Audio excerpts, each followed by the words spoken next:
This morning we're making apple pie pancakes, which are just as delicious as they sound, because they're all the yumminess of apple pie without the crust, because crust is my least favorite part, and all the yumminess of pancakes, all combined to make these, oh, they're so good, pancakes. Quick note about nutrition, they're about 14 grams of carbs each, so you limit your carbs with this by portion control. You can't have 5 pancakes. You can have 3, depending on, of course, it depends on what your carb limit is. I can have 3 with almost no syrup, which is totally fine. I'm okay with that. There have been times where I've had 4 pancakes and 0 syrup so I could get the extra pancake. You could make eggs to go with this, like scramble up some eggs to go on the side, or have some hard-boiled eggs on the side to get some extra calories that are 0 carbs. So that you feel nice and full. That's another way to do it. And plus, eggs help your body process carbs better. I don't know why that works, but it does. So anyways, apple pie pancakes. We're going to use whole wheat flour. I've tried pancake ones with almond flour, and I don't think I got the conversion correct because they did not turn out. So we're going to stick with whole wheat flour. Brown sugar, salt, cinnamon, nutmeg, cloves. Eggs, milk, oil, and vanilla. The original recipe called for whole milk, which is way too high in fat content for my house, so we use skim milk. And the original recipe also called for butter instead of oil, but again, fat content, so we use oil instead. And then also about 3 small medium apples. What are these? These are Fuji's? Galas. 3 Gala apples, any brand, but about the size of a Gala. And I have already shredded them. To be completely honest, my teenager shredded them for me. I did not peel the apples first, I just sent them through the food processor on the shred blade. If you don't have a food processor, you cannot get the same thing done in your blender. It will not shred it, it will pulverize it. You can use a hand grater or a salad shooter or whatever tool you have that grates things. So it's about 2 cups-ish grated apple, but it's 3 apples grated. Okay, so this comes together like a traditional bread or cake or cookie recipe where you combine all the dry ingredients, you combine all the wet ingredients, and then you fold in the add-in, which is the apples. So we're going to start with the dry ingredients. 2 1/4 cups of whole wheat flour. If carbs are not your concern, you can use all-purpose flour. That was the original recipe.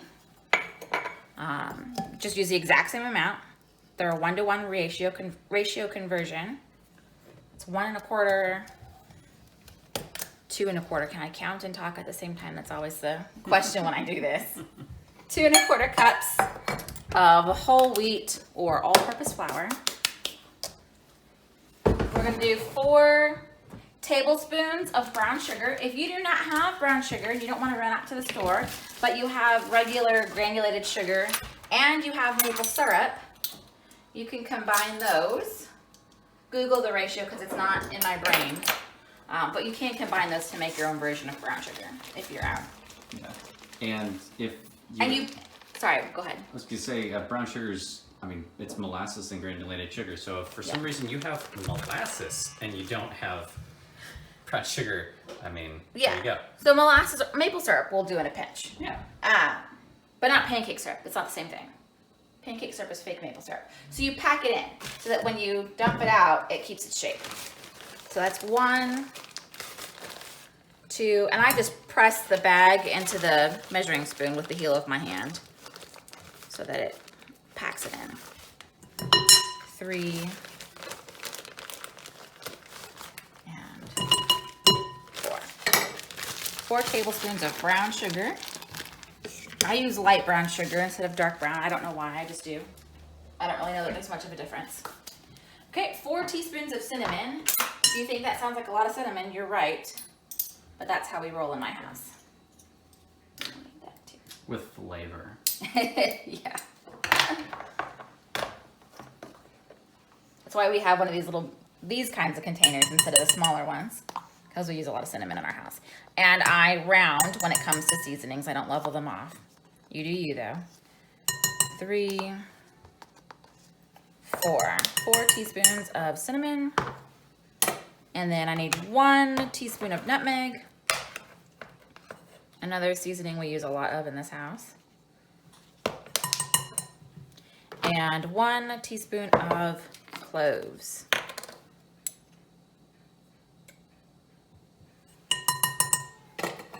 Okay, and then 1/4 teaspoon of salt. And that's our dry ingredients. We're gonna give them a quick whisk just to get them all combined.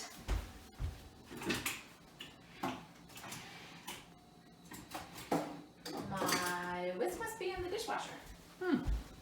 Is it clean?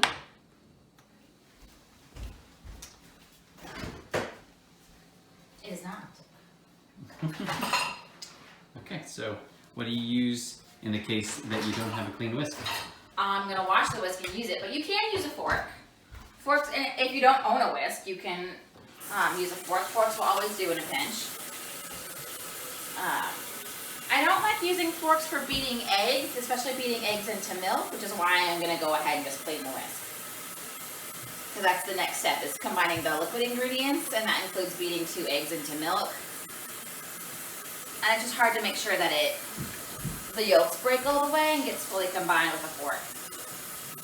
You gotta beat it extra hard, and I don't wanna do that.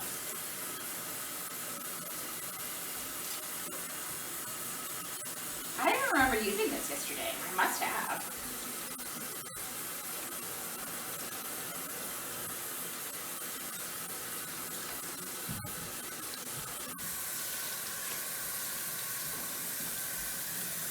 Alright, so you said after we got the dry ingredients, so are we going to use this measuring bowl for the wet ingredients? Yeah, I need 2 cups of milk, so I'll just fill it up to the 2 cup line, and then I will add my eggs, vanilla, and oil right into that and use it as a bowl.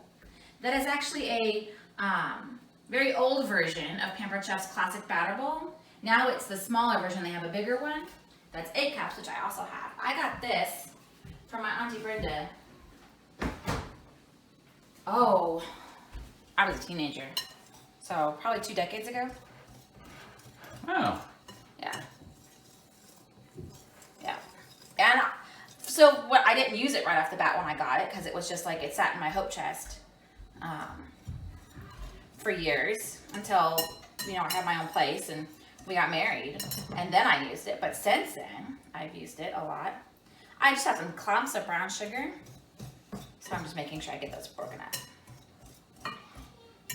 Okay, set that off to the side.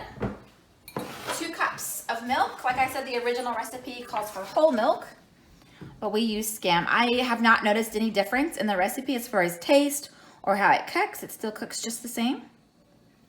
It's just lower in fat. But I like skim milk, so maybe if you don't like skim milk, you'll notice a taste. But the kids never notice a taste. Maybe they secretly like skim milk. 2 eggs. Trying to not get the shell in. If you do, you can fish it out. It's just harder to see when you're working from milk. And then 2 tablespoons of oil. I'm going to use my itty bitty measure all. There it is. Fill that up to the 2 tablespoon line. Like I said, you can use melted butter. That's the original recipe if you're not concerned about fat content. Butter always makes things taste better, but it's not good for those of us who have high cholesterol. Okay, and then the vanilla for flavor.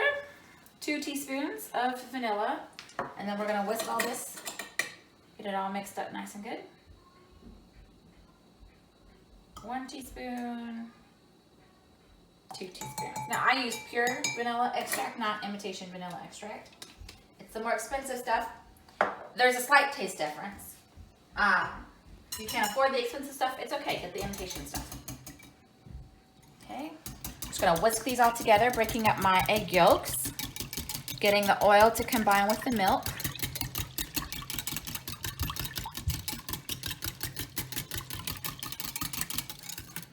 Okay. Now we're going to pour it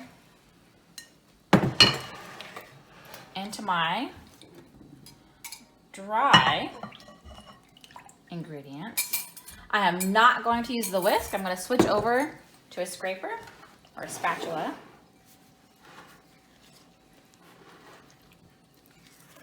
And we're going to mix it until just combined, which is why I switched over to the whisk. It's easier to get the sides of the bowl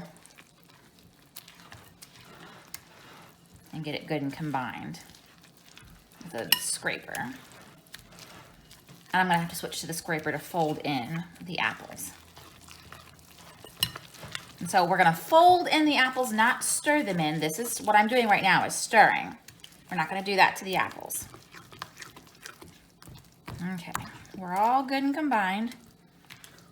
There's no dry ingredients hiding at the bottom. Okay, when I add my apples, I'm gonna try to avoid any big chunks like that. And I'm gonna try to avoid getting all the juice in because I don't wanna water down my pancake batter. So I might give them a little squeeze to get some of that juice out. Pull out the bigger pieces. And I'm gonna wash my hands again after doing this. I washed my hands before I started. Always wash your hands before you get started. Like I said, this is approximately 2 cups. It's about 3 apples.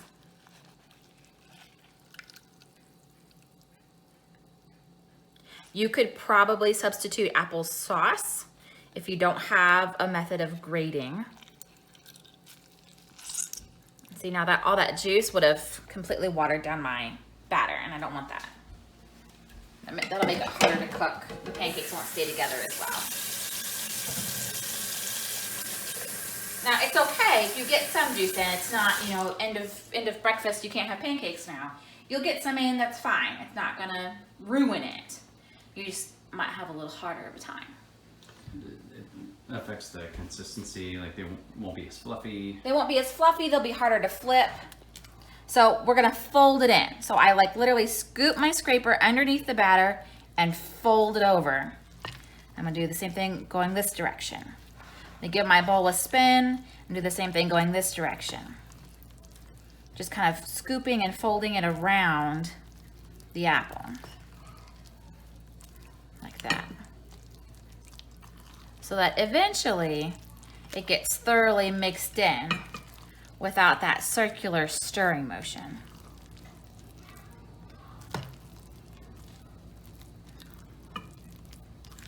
So it's kind of like when you knead bread and you fold it over and you knead it and you fold it over and you knead it. Same basic concept. I'm also scraping the edges of my bowl as I do it to get anything off the sides and get that mixed in. Okay, now we're ready to start cooking. We're gonna drop the pancakes by a 1/4 cup full. I'm gonna dump all these in the sink. Take my 1/4 cup and my bowl. My griddle has been preheating on low this whole time. So I'm gonna go ahead and turn it up to medium-ish. That's an official word, medium-ish. That's hot. It's not fully on the burner. There we go.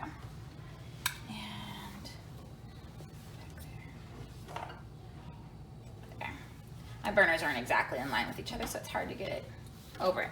Okay, I'm gonna spray it really good with Pam. Because of the oil in the pancakes, after this first layer of Pam, I won't need to spray it again. And then we're gonna drop them by 1/4 cups.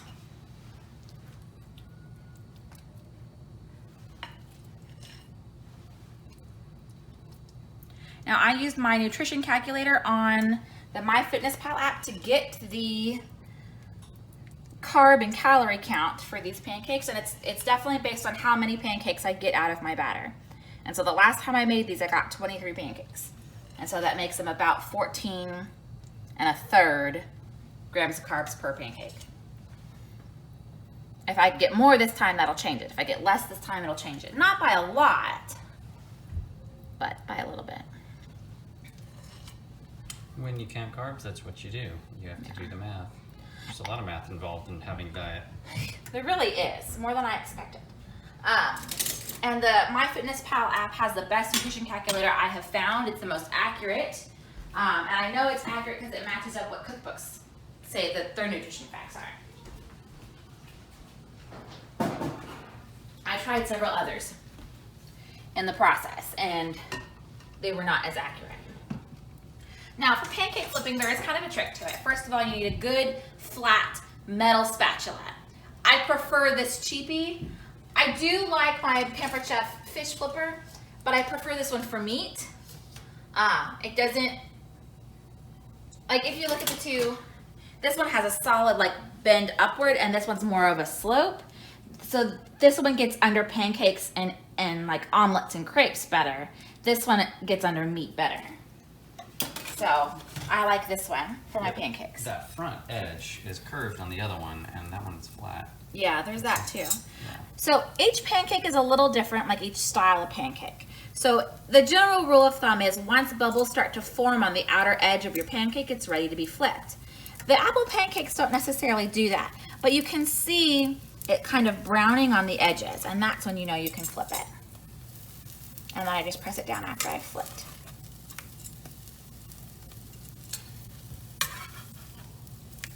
Yeah, just by looking at it, I would have said, oh, you couldn't possibly flip those yet. Yeah, because they don't have bubbles. But this recipe doesn't bubble like that. There's no baking powder or baking soda in this, as you might have noticed, to react to create those bubbles. There's also no vinegar. Vinegar is another active ingredient that would react to cause those bubbles. And this recipe does not have those. Yeah, earlier you said vanilla for flavor. And I was thinking, well, yeah, it usually reacts to the baking soda or baking powder, I believe. Am I wrong about that? No, you're right. So cooking definitely has some science to it. There's definitely chemical reactions going on in your food as you cook it. And so that's why there's just a tiny bit of salt in this to get a little bit of a chemical reaction to create the rise in the fluff and the flour. And I believe the small alcohol content of the vanilla does the same thing. But there's no baking powder or baking soda, so you don't get the bubbling that you get in other pancakes. And so, as with everything that I flip, I don't leave it sit. I flip it back and forth so it grounds a little bit more evenly. Also because I'm an impatient cook, for being completely honest. Well, it's working out well for you.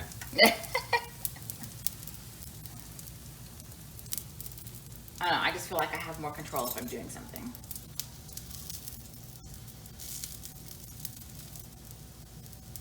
Okay, so I'm gonna cook up my pancakes and I will be right back. Okay, we're back. I'm almost finished with these pancakes. My last 5 are cooking. I only managed to get 21 pancakes this time. And that will change the carbs a little bit, like 14.5 instead of 14.3. I didn't calculate it just yet though. I'm not super concerned about a couple tenths of a carb though.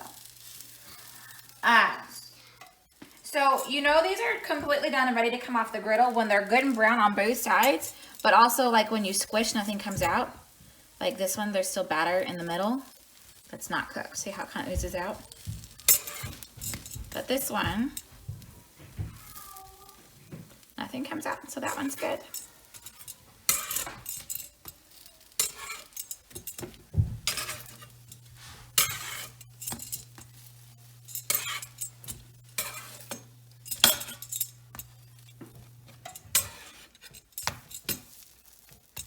That one is done too. They look so scrumptious. They are so scrumptious. These are some of my favorite pancakes. That one's still got a little batter in the center that doesn't want to cook. That lone pancake getting attention. There we go. Now it's good. All right. Here are our pancakes. These apple pie pancakes are delicious and yummy and semi-healthy. And this is where portion control comes in play, because you can have 4 pancakes if you don't have syrup. Anyways, I hope that you liked this recipe. I hope you liked watching this come together. If you did, hit that subscribe button. And don't forget to check out the link to my blog in the description of the video. My blog has all sorts of cooking tips and meal planning advice and homeschooling craziness and really everything else that goes on in our silly little house. So, we're gonna go have breakfast. I hope you have a wonderful day.